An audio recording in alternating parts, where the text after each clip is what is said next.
Hello friends, welcome back to my new blog. I hope you are doing well. Friends, आज का भी blog मैं अपनी पूजा के साथ स्टार्ट करती हूँ और आज मैं पूरे दिन का अपना टारगेट आपके साथ शेयर कर देती हूँ। फ्रेंड्स, मैं सुबह उठी थी, उसके बाद मैंने सारा घर का काम किया और उसके बाद नहा धो के मैंने अपनी पूजा करना स्टार्ट कर दिया है। पूजा करने के बाद मैं चाय बनाऊँगी और सबसे जो पूरे दिन का इम्पोर्टेंट टॉपिक होता है वो होता है मेरा स्टडी से रिलेटिव। तो फ्रेंड्स, मैंने चाय वगैरह जो भी काम था वो ख़त्म करने के बाद मैंने सबसे पहले आज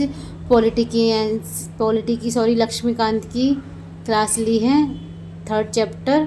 तो देखो फ्रेंड, क्लास लेने के लिए यूट्यूब पर सारी क्लासें अवेलेबल हैं, लेकिन अगर हम चाहें तो एक दिन में ले सकते हैं, लेकिन एक दिन में और भी टॉपिक होते हैं, उनको भी कवर करके चलना है। तो अगर मैं एक दिन में एक ही क्लास लेती हूँ फ्रेंड, देखो, और चैप्टर थोड़े बड़े होते हैं इसलिए थोड़ा टाइम लग जाता है। और फ्रेंड्स, मैंने आपको बताया था, देखो, इतना जल्दी नहीं भागना है आपको कि आपको कोई टॉपिक समझ में ना आए। देखो, ये यूपीएससी का एग्ज़ाम है और ये तो सभी जानते हैं। अगर हम इतनी फास्टली चलते रहेंगे दिखाने के लिए कि हाँ हाँ भाई, हमने 6 महीने के अंदर अपना सिलेबस कवर कर दिया, और आपसे कोई भी कुछ पूछ ले तो आपको नहीं आएगा ना, तो आपको खुद से इंसल्ट फील होगी। इसलिए चाहे आपको थोड़ा ज़्यादा टाइम लग जाए, लेकिन आप ऐसे पढ़ो कि आपको हर एक चीज़ समझ में आए।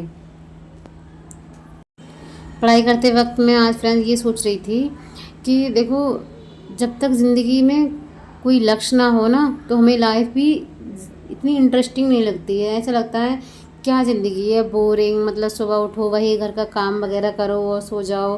देखो, मैं किसी को हर्ट नहीं कर रही हूँ, जो लोग हाउस वाइफ हैं, मैं यही कह रही हूँ। देखो, जब तक इंसान अपनी ज़िंदगी में कोई लक्ष्य निर्धारित नहीं करता है कि हाँ हमें आगे ये करना है, उसकी ज़िंदगी का एकदम धीमी गति से चलती रहती है। वो ये सोचता है करना क्या है, बस खाओ पियो ऐश करो और सुबह ड्यूटी जाना, शाम को आना है। आगे फ्यूचर में क्या करना है, क्या तुम्हारा उद्देश्य है और तुमने क्या सोच के रखा है, ये सारी चीज़ें भी सोचना ज़रूरी होता है। अगर हम कोई भी सपना लेके चलेंगे ना, अगर आपका सपना है, ये नहीं है कि मैं ये कह रही हूँ कि हाँ जो भी है, जो इस दुनिया के सारे लोग यूपीएससी करें, देखो अपने अपने सपने होते हैं। किसी को भी ये हक नहीं है कि तुम अपनी सपने किसी और के ऊपर थोपो, चाहे आपकी फ्रेंड हो या आपकी सिस्टर हो या ब्रदर हो, कोई भी हो। हर एक इंसान को अपने सपने अपने हिसाब से देखने की पूरी फ्रीडम होती है। वो जो चाहे बन सकता है, चाहे कोई एक्ट्रेस बनना चाहे, सिंगर बनना चाहे, या फिर एडवोकेट, डॉक्टर। इसलिए मैं यही कहूँगी, देखो, सपना देखो, चाहे कोई भी सपना देखो। अगर आप जब तक सपना देखोगे नहीं, उसके बारे में सोचोगे नहीं, तो आगे बढ़ोगे कैसे। जिस दिन आप अपने लिए कुछ सोच के बैठ जाओगे ना कि अब चाहे कुछ भी हो जाए, मुझे इस टाइम तक, ये 2024 चल रहा है, 2024-26 तक मुझे इतना अपने आप को कामयाब करना है कि लोग मेरे बारे में सर्च करें। लोग आजकल ये चला है ना कि जिसकी जेब में पैसा होता है, लोग उसी से ज़्यादा गहरा रिश्ता रखते हैं। और ये फ्रेंड्स रियलिटी है। अगर मेरी बातों से किसी को हर्ट हो तो मैं सॉरी कह रही हूँ, लेकिन जो सच है वो तो सच है। अगर आपके रिश्ते चाहे किसी से भी हो, चाहे घर परिवार किसी से भी हो, जब तक आप किसी की नीड पूरी करते रहोगे ना, तो सारे रिश्ते अच्छे से बने रहेंगे। जिस दिन आपने ये सोच लिया कि आपका भी एक परिवार है, आपकी फैमिली है, और आपको सेविंग करके रखना चाहिए, तो लोग आपके बारे में बहुत ओवर दिमाग लगाएंगे कि अरे अब तो बहुत चेंज हो गया है, मैरिड हो गई है, तो चेंजमेंट आ गया है। देखो, ज़िंदगी में 2 चीज़ें तो ज़रूरी हैं, ये सबको करना चाहिए। देखो, पहला है, आप कितना भी कमाते हैं, चाहे आप कोई भी काम कर रहे हैं, थोड़ा सेविंग करना सीखो। देखो, ज़िंदगी में कुछ चीज़ें ऐसी हो जाती हैं इतनी जल्दी कि हमें पता नहीं चलता है कि, और जब भी कोई प्रॉब्लम आती है वो इनविटेशन दे के नहीं आएगी, इनवाइट करके नहीं आएगी कि हम भाई आ रहे हैं आपके घर पे, आप थोड़ा सावधान रहिएगा। इसलिए सेविंग करना सीखो, एडजस्ट करना सीखो। ये नहीं है आपके पास जितना पैसा है आप फालतू में उड़ा रहे हैं, शो ऑफ कर रहे हैं। कुछ लोगों का ये काम होता है कि वो, जैसे कि उनका लेवल नहीं होता है इतना कि वो कुछ चीज़ ऐसे ले पाएँ जो भी उनके बजट से है नहीं, इतने बजट में नहीं है, लेकिन फिर भी वो दिखाने के लिए वो चीज़ खरीदते हैं, चाहे उन्हें महीनों तक किस्तें भरनी पड़े। लेकिन वो उनके अंदर ये होता है कि शो ऑफ कराना कि भाई हमारे पास ये है। देखो, जो इंसान अगर अपनी ज़िंदगी में ये शो ऑफ करना, दिखावा करना, ये फालतू को, जैसे कि उसने ये ख़रीदा है तो मैं भी ये ख़रीदूँगा, वो कुछ भी नहीं कर सकता। उसकी लाइफ पूरी ज़िंदगी ये इसी में निकल जाएगी कि हाँ हमें दिखाना है। देखो, अगर आप जिनके लिए दिखा रहे हो और पैसे खर्च कर रहे हो, वो आपसे ये पूछने नहीं आएंगे कि तुमने कैसे ख़रीदा। आपको प्रॉब्लम होगी, आपकी मतलब आपकी फैमिली में झगड़े भी हो सकते हैं, इसलिए नॉर्मल लाइफ जियो और किसी को शो ऑफ करने की ज़रूरत नहीं है। क्या मतलब आपके पास है क्या नहीं है, ये कोई आपसे इतना आपकी लाइफ में इंटरफेयर नहीं करेगा।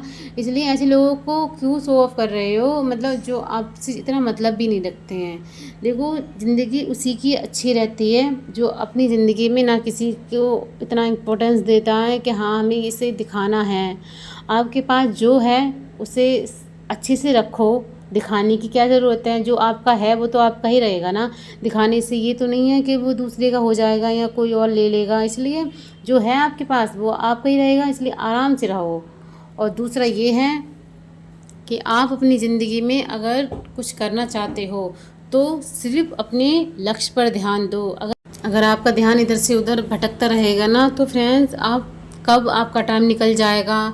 जितने दिन का आपने टारगेट रखा है कि हाँ इतने दिन में आपको खुद को तैयार करना है, इस चीज़ का आपको हमेशा ध्यान रखना है।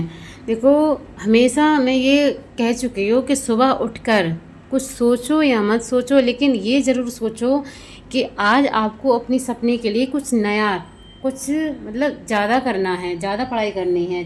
अगर आपका डेली का टारगेट रहता है कि आप 15 घंटे पढ़ाई करते हो, तो आप ये सोचा करो कि अगर आपको टाइम मिला तो आप 15 से 16 भी कर सकते हो और 17 भी कर सकते हो।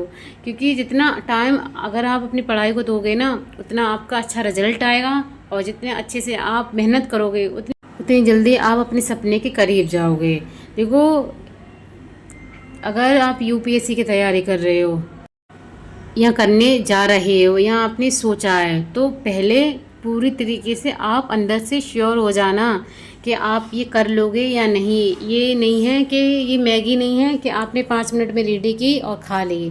देखो, यहाँ सालों साल मेहनत करनी पड़ती है। ज़रूरी नहीं है कि आपका फर्स्ट अटैम्प्ट ही निकल जाए, पहली बार में आपने एग्ज़ाम दिया और क्लियर हो गया। अगर प्री निकल गया तो मेंस रह जाएगा, मेंस निकल गया तो इंटरव्यू रह जाएगा। इसमें 3 स्टेप होते हैं, 3 स्टेप, और 3 स्टेप को क्लियर करना इतना ही आसान बात नहीं होती है। इसलिए एक बार पूरी तरीके से कंफर्म कर लो खुद से कि आप बिल्कुल भी इस जर्नी में डिमोटिवेट नहीं होगे। चाहे कैसी भी आपकी लाइफ में सिचुएशन क्यों ना रहे, आप उनसे निकलने के बारे में सोचते रहोगे कि हाँ भाई मुझे करना है तो करना है, चाहे कितनी भी मतलब रुकावटें आ जाएं, लेकिन अब रुकना नहीं है। अगर आप ऐसे इंसान हैं कि आपको किसी की बातों का कोई असर नहीं पड़ता है, चाहे आपसे कोई कुछ भी बोले, आप ये सोचते हो कि आपकी नज़र में जो सही है मतलब वो सही है। अगर देखो, हर तरीके के लोग होते हैं इस दुनिया में, अच्छे भी बुरे भी। कोई आपको अच्छे बोल के जाएगा, कोई आपसे ये कहेगा कि कहाँ आप फालतू बातों में पड़ गए, इससे अच्छा कोई प्राइवेट जॉब देख लो और कर लो। तो इन सारी बातों से आपको फ़र्क नहीं पड़ना चाहिए, बस अपने लक्ष्य पर ध्यान देना चाहिए। आप ये सोचो कि आपने जो सोच लिया है अब वो किसी हाल में पूरा करोगे, चाहे इसके लिए कितनी भी साल आपको क्यों ना मेहनत करनी पड़े। इसलिए हमेशा स्ट्रांग रहो, और जो आपने सोचा है उसके बारे में ये सोचो कि आज कुछ इसके लिए अलग हट के करनी है तैयारी, और कुछ नया पढ़ना है। हमेशा कुछ ना कुछ जानने की कोशिश करो। फ्रेंड्स, आज का मेरा ब्लॉग यहीं तक था, और अगर आपको मेरा वीडियो पूरा अच्छा लगा हो तो प्लीज़ मेरी वीडियो को लाइक करें एंड चैनल को सब्सक्राइब करें। और अब हम मिलते हैं कल अपने अगले ब्लॉग में। तब तक आप अपना ध्यान रखना, अपनी पढ़ाई अच्छे से करते रहना, क्योंकि पढ़ाई से इम्पोर्टेंट कुछ भी नहीं है। Take care, bye bye.